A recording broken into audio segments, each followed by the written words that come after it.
तुमच्या पक्षामध्ये जे काही चाललेलं आहे, ज्या गोळीबाराचा तुम्ही उल्लेख केलात भास्करराव, भारतीय जनता पक्ष आपण सुद्धा 20, 25, 30 वर्ष त्यांच्या सोबत होतो.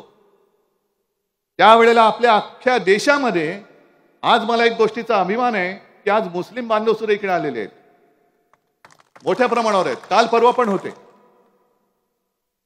याचं कारण त्यांना आता कळलंय की यांचं हिंदुत्व वेगळं आहे. आपलं शिवसेनेचं हिंदुत्व हे घरातली चूल पेटवणार आहे आणि त्यांचं हिंदुत्व हे घर पेटवणार आहे. हा आमच्या हिंदुत्वातला फरक आहे.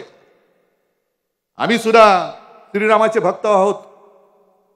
आम्ही सुद्धा जय श्रीराम म्हणतो, पण आम्ही भाजप मुक्त जय श्रीराम बोलतो. भाजप मुक्त जय श्रीराम. कोणी तुम्हाला बोलेल जय श्रीराम, होय भाजप मुक्त जय श्रीराम. कारण श्रीराम ही कोणाची खाजगी प्रॉपर्टी नाही. पण त्यावेळेचा जो एक भाजपा होता, संपूर्ण देशामध्ये एक विचित्र वातावरण होतं. कोणी कोणाला, म्हणजे भाजप आणि शिवसेना अख्ख्या देशात अस्पृश्य होते राजकारणामध्ये. एकमेकाच्या जवळ यायला कोणी तयार नव्हते. त्या काळामध्ये मोदीजी पहिला तुम्हाला भाजपला तारलं असेल ते माझ्या महाराष्ट्रामध्ये माझ्या वडिलांनी हिंदू हृदय सम्राट शिवसेना प्रमुखांनी तारलेलं आहे आणि त्यांचा मी सुपुत्र आहे. आज तुम्हाला घराणेशाही म्हटल्यानंतर चटके बसतात.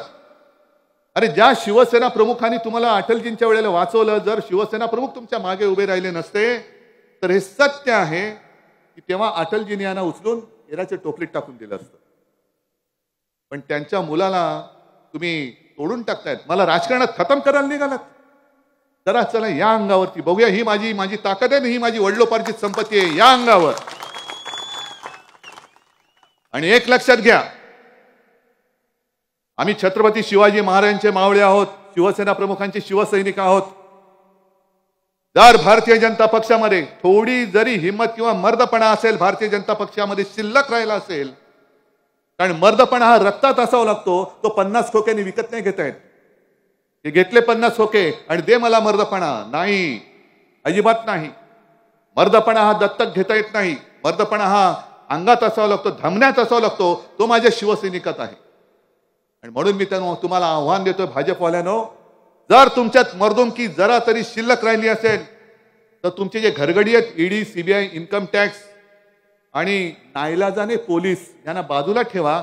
आणि असेल तुमच्यामध्ये काही शिल्लक तर मैदानामध्ये या, होऊन जाऊ द्या आमने सामने, बघूया कोण कोणाच्या पाठीला माती लावतो.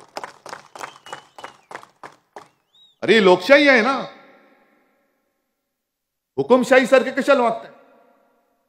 आज सुद्धा आमच्या कार्यकर्त्यांवरती तुम्ही ईडी सोडताय, इन्कम टॅक्स सोडताय, सीबीआय सोडताय. तुमच्याकडे अप की बार 400 पार. पण मॅच कशी? बॉलिंग तुम्हीच टाकणार, बॅटिंग तुम्हीच करणार, अंपायर तुमचाच.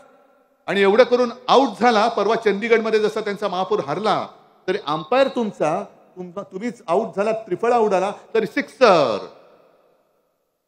याला नपुसकपणा म्हणतात, याला नपुसकपणा म्हणतात. जर एवढे तुम्ही विश्वगुरु आहात, जगातला तुमचा सगळ्यात मोठा पक्ष आहे आणि 400 पार होणार असाल तर मग फोडाफोडी कशाला करताय?